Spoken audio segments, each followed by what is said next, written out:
Почитувани гледачи, денешниот гостин е актер и телевизиско лице, охриѓанец, препознатливо лице од македонските народни приказни, омилен лик на гледачите од сите возрасти, а посебно на децата. Актер во Кумановскиот театар, но и дел од театрите Колозов и Памфр. Добре дојде во Пејчат за Владо Дојчиновски. Добре ве најдов. За прв пат не само во емисијава, туку воопшто сега прв пат доаѓам и во вашава телевизија и ми е мило конечно што ме поканивте во мојот град, значи во Охрид да гостувам на уште една телевизија. Во другите сум гостувал, овдека прв пат гостувам, ете ќе кажам, и ми е мило што гостувам. Баш ми е драго Дојчиновски. Во јавноста вашиот лик е добро познат и тесно се поврзува со улогите во македонските народни приказни. Како започна вашата приказна со актерството? Многу долга приказна е мојата со актерството, значи. Најпрво, вчера, веќе ме подсетил, сега ми да се врати сликата. Вчера бев тука Билјанини извори на риболов, фаќав плашици и случајно како фаќам плашици еден постар човек до мене и ми вика: "Владо, ти си?" Јас викам: "Да." "Владо Дојчиновски?" "Да." Вика: "Ме познаваш?" Се гледам, познат ми е човекот, а не можам да се сетам од каде. И кога ми вика: "Па јас сум наставникот што ти предавав во основно, Крсте." И се сетив. И тоаш ми кажа една случка, вика: "Имавте, не знам, писмена работа или по македонски јазик задача, уште тогаш, ваша идна професија, желба, која професија, што сакате да бидете во иднина." И вика, јас тогаш една година ми беше класен раководител и доаѓа, вика, наставничката што ти беше по македонски јазик и ми вика: "Бе, дете опишува дека сака да биде глумец." Значи уште тогаш. И вика, баш ми беше мило кога видов дека таа желба вистина ти се остварила. Си станал глумец. А инаку, вистина, од многу мал сакав да станам глумец. Што се вели во дворот кај мене, дворот мој беше адаптиран театар. На некој начин, бар еден театар што за мене јас си го замислував дека така би требало да изгледа, со неколку черги поставени, завеса направена од черги, која што се тргаше и таму спремавме со децата од малата кај мене, спремавме представи, игравме представи. После продолжив и во основно во средно образование тука на драмските секции и се додека не дојде да се запишам на факултет, кај што нормално како и сите родители, така и моите викаат: "Абе, глумец, што е тоа, што ќе правиш како глумец, како ќе правиш?" Заврши си економски факултет, така и се запишав по нивна желба, јас економско средно. И викам, јас економски не сакам. Јас економското средно го завршив само со цел за да имам средно некакво, за да можам да продолжам на факултет, на драмскиот факултет. Си ги собрав документите и бидејќи кај нас немаше уписи тука во таа година, не се бираше класа актери на факултетот за драмски уметности во Скопје, документите под рака и правец Софија. И таму се запишав на факултетот. А после тоа веќе завршив прва година на факултет и стапив во контакт и понудив на Шинка, тогаш се уште не се знаевме, и понудив едно сценарио за да снимаме приказна. Прво ме одби. И го понудив по телефон тоа и втор пат. И рече: "Па добро, што запнал, ајде да видам, да пробаме." И тука првата приказна ја снимивме како пилот во тука Охридска телевизија, комшиската ваша телевизија Морис тука што е. И тогаш Шинка ми кажа, после продолживме, значи виде дека убаво излегуваат приказните, снимивме уште 10 на 12 епизоди и тогаш ми кажа, вика: "Ти кога ќе завршиш, ќе работиш со мене." И завршив после факултет и на кратко, брзо си ја кажав еве целата приказна како сум започнал со оваа работа. Па почнав со вистина со Шенка да работам во нивниот приватен театар, театарот Колозов, патувачкиот театар со нив. И ден денес работам и таму и покрај веќе што работам и во Кумановскиот, како што ме најавивте театар, сум вработен и во тамошниот ансамбл, во театарот Пампор и ред други работи што ни одговараат на нас глумците, да речем, актерите. Значи, вие сте, добро, нема да персираме, рековме. Така си рековме. Така, се договоривме да не персираме, меѓу себе. Значи, твојот детски сон стана стварност. Точно така. А од кого ја наследи дарбата за глума? Не знам. Навистина не знам. Бев сега се надоврзуваат некако работиве. Еве конкретно па за приказните ќе спомнам. Од кого? Не знам, јас од мал бев како прво еве како и сите деца што ги сакаат приказните, и јас бев обожавател на приказните и сакав да учествувам, никогаш сум ни на крај памет не ми паднало тогаш дека јас ќе бидам од екипата што ја гледав.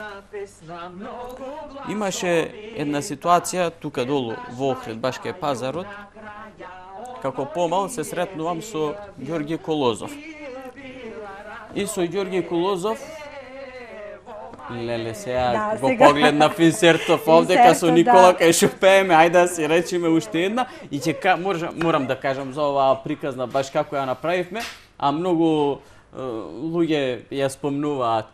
Леле, приказната немаше приказна пред се во сценариото. Сега некои се полесни, некои се потешки за работа, и што да направиме со Никола, никакви ликови немавме. На лице место оваа приказна, значи во еден ден ја имаме снимено, и на лице место си имаме измислено и текст, и реплики, и ситуации што да правиме, и така ја направивме. Приказна, па за чудо испадна една од поубавите приказна. И кај застанав? Го сретнав Ѓорѓе Колозов. И викам, Ѓорѓе Колозов е ова. И одам кај него, се поздравив. Викам, сакам вака и вака, сакам јас да играм во приказните. И тој ми рече, вика, заврши факултет, па ќе играш во приказните. Сега жалостното е што немав можност со него да играм заедно во приказните, меѓутоа се си мислам како тоа што го кажа и се исполни. А од каде конкретно дарба сум наследил некоја друга, појма немам. Може би од самата желба што ја имав, волјата што се вели за тоа нешто и многу работа. Да се испечи, да се среди занаетот. Така. Со кои режисери, со кои актери соработувате, Владо, во македонските народни приказни? Каде ги снимате? Колку е тешко, ево нешто кажате, има полесни, потешки серии? Со многу колеги, со многу режисери имаме работено. Работевме со ајде ќе спомнам еден дел барем од режисерите кои што направиле повеќе епизоди што сме снимиле заедно. Тука е Драган Велјановски, тука е Миле Гроздановски, Љупчо Билбиловски, Душко Ѓорѓиевски од новиот серијал има многу епизоди, можеби и најмногу епизоди снимено. Томи Алексиев, сега така на памет брзо, во главно тие што повеќе работеле. На приказите актерската екипа, знаеме, стандард е јас, Шенка Колозова, Ванчо Петрушевски, Гоце Тодоровски, колегата од Охрид, што си се викаме пријатели и приватно, освен во приказните, Никола Тодоровски, имаме колешка од Битола, една што често е во новите приказни, сега Маја Андоновска, многу добра глумица, Марина Попанко. Ред, и како доаѓаат, зависно од ликовите, си се менуваат таму и актерите. Така да со голем број колеги, мислам, имаме соработувано така во приказните, па и надворот приказните имам така со доста колеги соработувано. Каде ги снимате најчесто? Најчесто ги снимаме, за жал, ќе речам, во околината на Скопје. Најчесто, скопските села, голем дел горе во манастирот таму на Рези Свети Пантелеймон, Марков манастир, голем дел се снимени епизоди, па таму селата Соње, Добридол, Говрлево, жалосно тоа е што не знам како да кажам, сепак се плюс трошоци, ама не се кој знае колку па кога веќе си го снимал тоа, што не може да се излезе понастрана од тие локации што се снимаат стандард, а има прекрасни села, прекрасни амбиенти, прекрасна атмосфера надвор од Скопје. Да земеме тука Охрид само. Охрид, селата се прекрасни за приказни. Со тоа што сите се и интересно е кога ќе слеземе од пресека навака кога ќе трнеме, сите тие села имаат различна архитектура, различна градба. А сите се зачувани со дрвени чардаци, со камени ѕидови, дури ентериерите внатре собите се зачувани, патиштата се такви какви што ни требаат, баш сокаци имаме, не се рушевени, се гледа дека се живи села, кај што има живот, па има прекрасна природа, па да земеме за тие што ги правиме староградските приказни. Да речеме кај што се Охрид, па нема побаво место за снимање од Охрид. Колку сакаме имаме староградска атмосфера. Ама тоа е сега се надеваме, сме во некои преговори со сите од телевизија, треба да веќе снимаме нови епизоди, веќе 10 се снимени. И во теков на летово има некаква најава дека ќе ја пуштат екипата што се вели тука во Охрид и дека едно најмалку 10 епизоди ќе ги направиме, ќе ги снимеме во Охрид, така да ќе уште подобро. Уште ќе е подобро тоа. Тоите желби. Кажавме дека македонските народни приказни се популарни кај сите гледачи од сите возрасти. Децата посебно ги ми се чини се љубители, се обожаватели на овие приказни. Кога сме кај децата, дали ги адаптирате приказните кои се снимаат? Да. Дали водите сметка и за таа популација? Мора да се води сметка, не само за децата. Кога се работат приказните се еден таков жан, што мора да се води сметка како се прави. Прво, затоа што е номинато време. Има многу што треба да се гледа на костими, да се внимава на сценографија, да се внимава на говорот, да се внимава од тој период, да речеме, а пред се и да се внимава на тоа што е за деца, а што не е во приказните. Мислам за тоа што голем дел од нашите приказни, содржините, кога ќе земеме да ги прочитаме вака, и воопшто не се за деца. Самите наши приказни. И доколку не се малку преработат, би биле така. Се повеќе, да речеме, жената што го лажела мажот и така натаму, жената полоша од ѓавол, едно друго. Например, има такви содржини кои што ние гледаме колку што може тоа да го адаптираме и да го направиме да го гледаме, затоа што знаеме дека главната публика се децата. Сега направија, имаше и другите што се решија да прават приказни, сега глупово може да спомнувам. За тоа сакав да ви прашам, значи како гледате на тоа, на тие наплив, на голем број на, да ги наречеме сега, продукцијски куќи кои што се обидуваат да... Како гледам? Да бидат на некој начин конкуренти. Гледам никако да не ги гледам. Едноставно кажано. Конкуренти, значи, ние не го сметам воопшто тоа како некаква конкуренција, затоа што пред се публиката сама си го кажува своето, како гледа на едните приказни, како гледа на другите приказни, така да жалосно ми е, ќе кажам што голем дел од приказните што веќе ги имаме снимано и се снимани порано, ги преработуваат и ги преправаат. Знаеш, кога го преработуваш нештото, барем нека биде подобро. А не полошо. Не сакам ова да го коментирам јавно. Ама, навистина ми е тежина, затоа што некои гледаат само колку да направат нешто, а не да се направи тоа онака како што треба. Затоа што ние кога ги правиме вистина се залагаме. Секој ден внимаваме на секое парче што ќе го облечеме на нас. Внимаваме на секој детал, каде ќе застанеме, каде ќе го снимиме, што ќе кажеме, што ќе направиме. Значи тоа е и не се штедиме во однос на тоа дали ќе завршиме порано, подоцна или олку коштало или толку чинело или не. Значи, кога се прават приказните, треба да се запази тоа што е, да не ги сквернавиме. А за жал, кај нас почна веќе приказните да се сквернават. Еднаш во еден случај, кога го направив со еден од екипата од други, што снимаат сега веќе приказни и други продукции, викам, зошто? Вика, па треба да го, ние сакаме да го продолжуваме нашиот фолклор, фолклорот треба да се емитува. Ама добро, приказните се емитуваат веќе. Ако сакате од фолклор, па направете нешто друго, не се фолклор само приказните, во фолклор спаѓаат и носи, и народни поговорки, и гатанки, и народни песни. Има многу од фолклорот.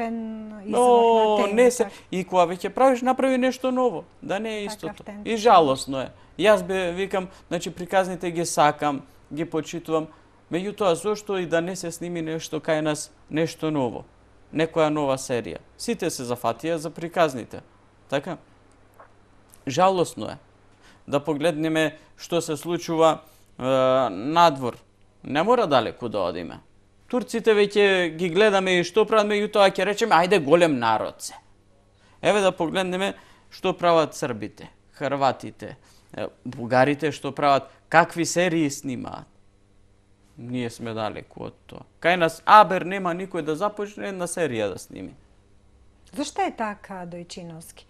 Дали се задоволуваат нашите глумци со синхронизација на... Не е до глумците. Не е до глумците, за жал.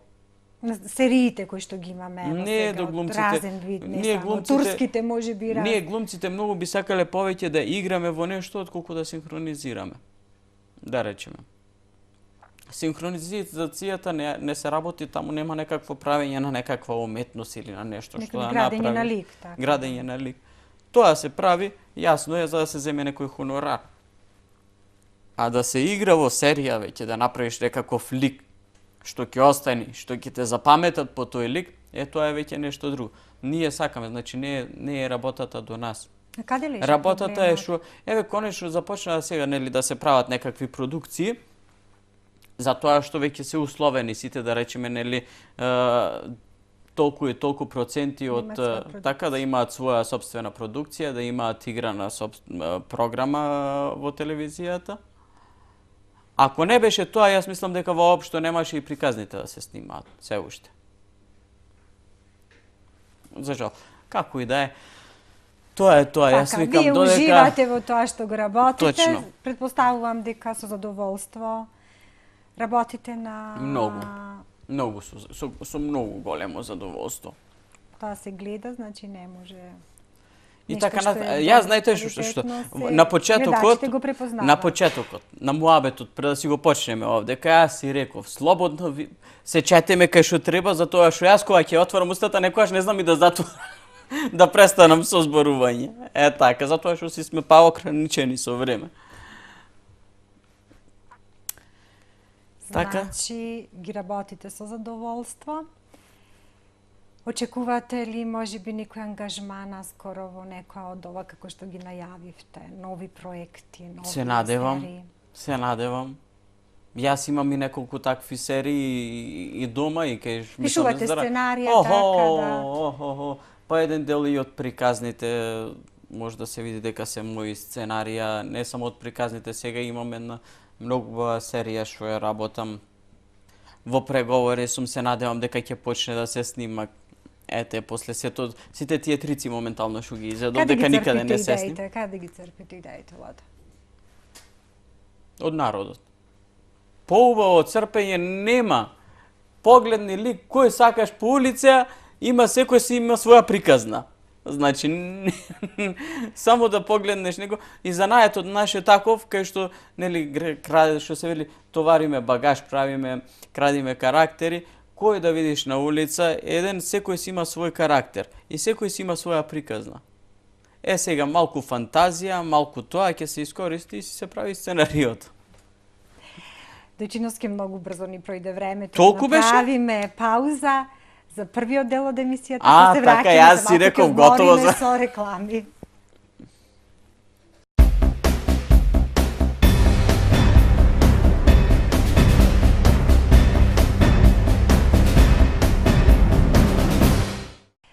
Владо, живееш во Скопје, работиш во Куменовскиот театар, во Патувачкиот театар Колозов, во Ѓорче Петровскиот Пампур. Точно така. Снимаш серии, ангажиран си во Тврдокорни. Убајни. Значи, многу енергија, многу ангажмани. Како успеваш сето тоа да го исхронизираш? Не знам. Ама во секој случај, во секој случај, ако не го правам сето тоа, многу ќе ми недостасува. Ке ти е досадно, така? Многу ќе ми е досадно. Многу ќе ми е досадно. Сакам кога времето, значи, ми е исполнето. И мислам дека и тоа е кај секого. Ако се седи така, колку и да седиш, може 1, 2 дена, 3 дена да се седи и после станува досадно. Еве, морам Антонио да го поздравам. Антонио, значи поздрав до тебе, еве, додека беше, значи, паузата со рекламите му беше досадно и него немаше што да работи, па морам да кажам овдека за перформансот конкретен со зајакот. Претходно го немаше во емисијата овдека, сега го стави. И направи Многу атмосферата така. Многу убава атмосфера направи. Па се чудев, јас го прашав зашо се однесува Зајаков. Ја гледаат деца емисија? Ја гледаат. Да, да. За Великден носел јајциња. Затоа. Како и да е, морав да го спомнам сега. Што? Инаку, до кај сме, досадното, до седењето дома, дека станува досадно. Еве и конкретно ќе кажувам, многу патуваме, значи поготово со Патувачкиот театар Колозов, секој ден сме на разни места. Еден ден сме Гевгелија, друг ден сме Струга, па трет ден сме Кочај, буквално секој ден сме во патување. Од сабајле тренуваме до вечери, играме најмалце по 3 представи секаде. И сега тоа е едно темпо набиено така секој ден, буквално и стануваш рано, касно се прибираш, си играл 3 представи и еден период веќе, а баш како сите останати други активности, што се и во Кумановскиот театар представа, па представа во театар Пампур, па снимања, па едно друго, па се мислиш како да стигнам секаде да се искоординирам ваму таму.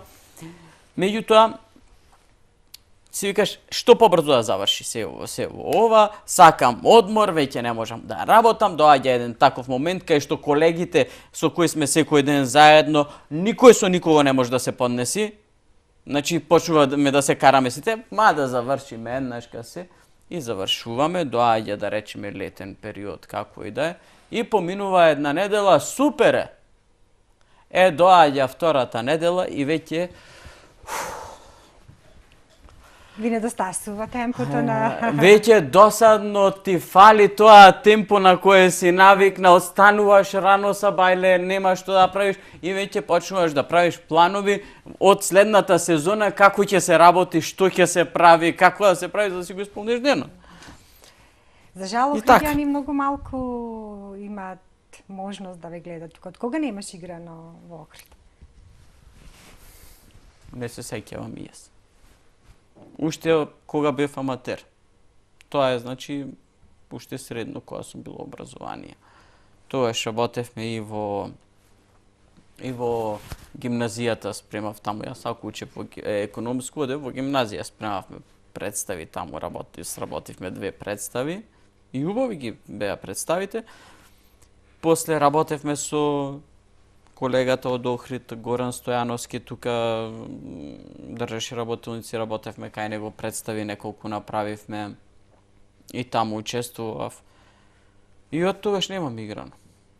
Ај може па некојаш се надевам дека ќе ме поканат, сега Охрид има театар, може би ќе ме поканат тука да бидам... Дали би посакал, може би, да бидиш дел од... Доколку ме поканат, да играм во некоја представа, затоа што за вработување јас сум веќе вработен и работам во Скопје, меѓутоа доколку ме поканат да гостувам во некоја представа, со задоволство ќе го прифатам тоа. Како актер, што повеќе одговара на твојот сензибилитет, Владо? дали ми може би театарот, значи театарските улоги, или сериите, телевизиското појавување или работа пред камери? Се си има своја убавина. Не можам да го одделам едното, да кажам конкретно тоа или тоа, значи едно или друго, зашто театарот си има своја убавина, комуникацијата со публика, начинот на игра е поинаков, значи не се работи само едно единствено нешто, работиме да речеме од современо, од класика, од едно од друго. Значи има што да се направи таму, што да се изигра, за разлика да речеме што во сериите и таму имаме своја убавина со самите моменти на снимање, значи кај што таму можеш да повториш и еднаш, и два пати, и три пати да ја снимиш сцената. Во театар не може. Еднаш ка оди и тоа е. Сега, тоа е убавото во театарот. Самото чувство, енергијата што ја чувствуваш од публиката, и таа си има своја убавина.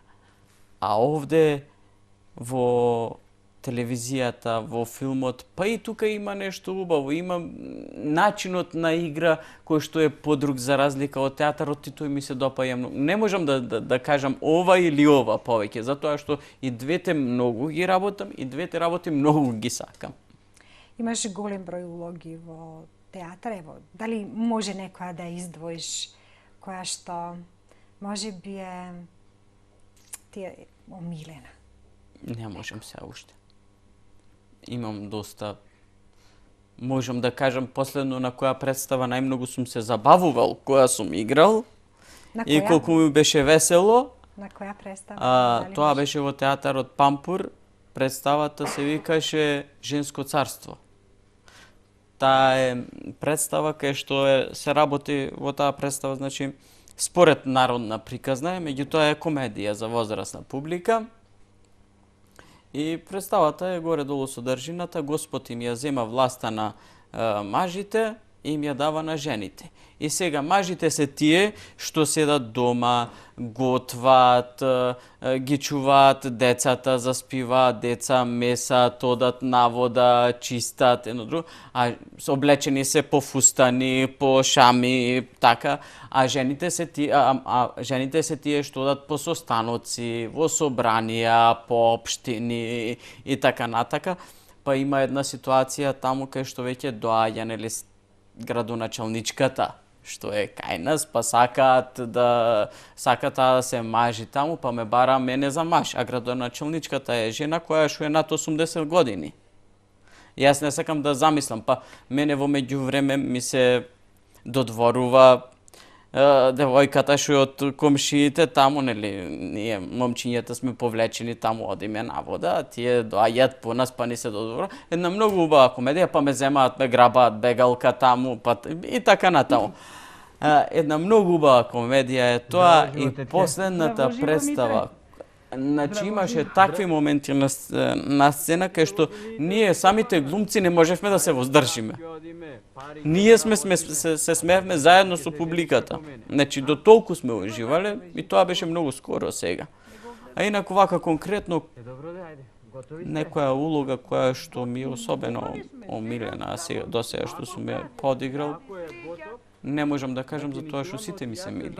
Затоа што сите улоги кои ги правиме, внесуваш во нив нешто од себе си, внесуваш своја енергија, внесуваш љубов, градиш еден лик, сакаш да направиш некоја жива материја и не можам да кажам дека некоја не ми е мила или некоја ми е повеќе мила од другата. Играш и во детски представи? Како е чувството и одговорноста да се игра пред деца? Многу убаво. Јас многу ги сакам детските представи и многу сакам кога сум многу блиску до нив. Децата се прекрасна публика. И кај децата, значи, нема лажење. Возрасен човек ќе дојде на представа и да не чини представата од една култура ќе ја истрпи, ќе ја истрае, ќе ја изгледа представата и кога ќе го прашаш како, добро беше ќе ти каже. Кај децата нема. Ако малку за момент, значи нешто не им се допадне во представата или го изгубат вниманието, нема враќање на представата назад. Веднаш почнуваат се си дофрлаат, се нема ништо, крај на представата веќе тоа. Дери се, викај, давај напор колку сакаш, бадијала е тоа. Така што и многу ми е мило. А многу ми е мило затоа што па знам да работаме посе изгледа со деца и знам да да им го задржам вниманието. Да не кажам колку можеби сум изиграл преку 300 детски представи. До сега барем. Преку 300 детски представи. Не знам точна бројка, меѓутоа годишно сигурно ги играм барем минимум 100, значи и повеќе се од 300 представи детски. И нема побаво од тоа на крај на представата, кога ќе се пуштат сите деца, ма те гушкаат, ма кој сака да се поздрави побрзо, кој сака да те гушни, па добро за автограми така натаму, меѓутоа тоа кој ќе те изгушкаат, кога гледаш пред се дека те сакаат вистински, нема поискрена публика од тоа и мислам дека за тоа и вреди ова што го правиме, сето што го работиме. А како се носиш со ситуациите кога те препознаваат гледачите надвор? Најнормално. Здраво, здраво, како е, бери ќе тврсан, убаво, што правите, како сте вие, арно, снимаме, ќе има нови, така. Најнормално сега, нема како поинако, мислам, тоа е тоа. Како, ево, имате можеби некои проекти кои што во оваа сезона ќе ги работите, некои предизвици нови? Предизвици нови, сега моментално, значи, приказните продолжуваме да ги снимаме, значи веќе се најавени на сите телевизија, ги снимаме за нив, сега приказните моментално, за сега 30 нови епизоди треба да снимиме уште, па се надевам ќе продолжиме. Освен нив, представи, нормално, тие што се постојаните си ги играме и сега предизвик ми е многу една представа што моментално веќе ја имам почнато и до некаде е спремна и само треба уште малку да се доспреми за да ја играме. Тоа приватна представа, моја, јас ја работам и ми е многу голем предизвик, искрено. Се вика Посета на младата дама. Од полски автор. Тоа се 8 сцени, кои што се сосема различни сцени, 2 лика се на сцена, само тој и таа се викаат, значи машко и женско, и представата е на многу убава, можам да речам, комедија за женско-машките односи, страшно колку добро се разглобени. До колку детајни, каде е отидено, значи, отишол авторот, невидена работа. И сега, сите тие 8 сцени, бидејќи се само 2 лика, а тие 2 лика во сите сцени не се истите, се различни. Значи, јас во таа представа треба да направам 8 различни карактери, значи 8 различни луѓе. Поголем предизвик за мене за сега здравие моментално од тоа. Значи, еден од друг лик не треба да е ист, секој да е оправдан зошто е тоа така, секој да има своја цел, причина зошто постои. Мислам дека е малку напорно, ама ќе го направиме и мислам дека ќе испадне многу убава представа од тоа. Би сакала за на крај само да те прашам, кажа за твоето хоби, дека ти е риболовот хоби. Има ли тука рибарски приказни? Нема, ама ќе направиме. Нема, ама ќе направиме и тоа обавезно. Охрид, таа доаѓаме, морам да го поздравам овдека, пред некое време се видовме со Радован од Охрид. Исто, мислам, страстен риболовец, екологист и така натака. Тој сега брзо се видевме која рибарев јас тука на канал Билјанин извори и ми кажа, вика, ајде да направиме некоја рибарска приказна. И му ветив дека штом доаѓаме Охрид, ќе направиме и рибарска приказна. А како хоби, вистина, рибарењето ми е многу големо хоби. Јас и во Скопје живеам во Ѓорче Петров и таму се живеам покрај Вардар. Мене сега напролет, кога ќе се разелени се, будењето ми е секојаш во 5:30 часот од Сабајле, станувам, си ја земам трската, до 9 сатот одам по Вардар, по треска, таму е составот, си ловам риби, побаво будење нема, една природа, реката течи убајна, пилци, врапчиња, славејчина, шуне, цврцорат од озгора, нема побаво нешто, значи. До 9 сатот си се приберам дома, ќе се истуширам, ќе се средам и продолжувам со останатите активности. Сега додека сум охрид, јас тоа и си го кажав преска, јас секојаш вака не доаѓам, значи облечем по костими. Јас си сум многу пообично, меѓутоа, кога дојдов сега во Охрид, планирав да не се гледам со никого, никаде да не одам, освен што ќе одам на риби. И си донесов само стари алишта. А единственото нешто што го имав во Охрид, тука ми беше само костумот. Само ова. И затоа вака сум облечен, иначе немаш и вака да бидам. И така. Значи, и сега од овде кога ќе завршиме, одам на канал кој сака да ме види Билјанини извори. Да. И очекуваме една рибарска приказна. Точно така. Владо, јас ти благодарам од срце што навистина најде време. Долго време ја договаравме емисијава, коцките се поклопија неко така, доаѓа Велик ден, празник, ќе бидеш дома за празниците, ти посакувам се најубава и ти благодарам што беше дел од печат и што на некој начин ја доближавме твојата работа до нашите гледачи. Ви благодарам и на вас за поканата во вашата телевизија, во вашава емисија, па се надевам дека нема ова да е последно, ќе имаме и други средби, така? Очекуваме нови приказни од Владо Дојчиновски. Почитувани, овде крајот на денешното издание. Благодарам за вашето внимание. Довидување за 7 дена.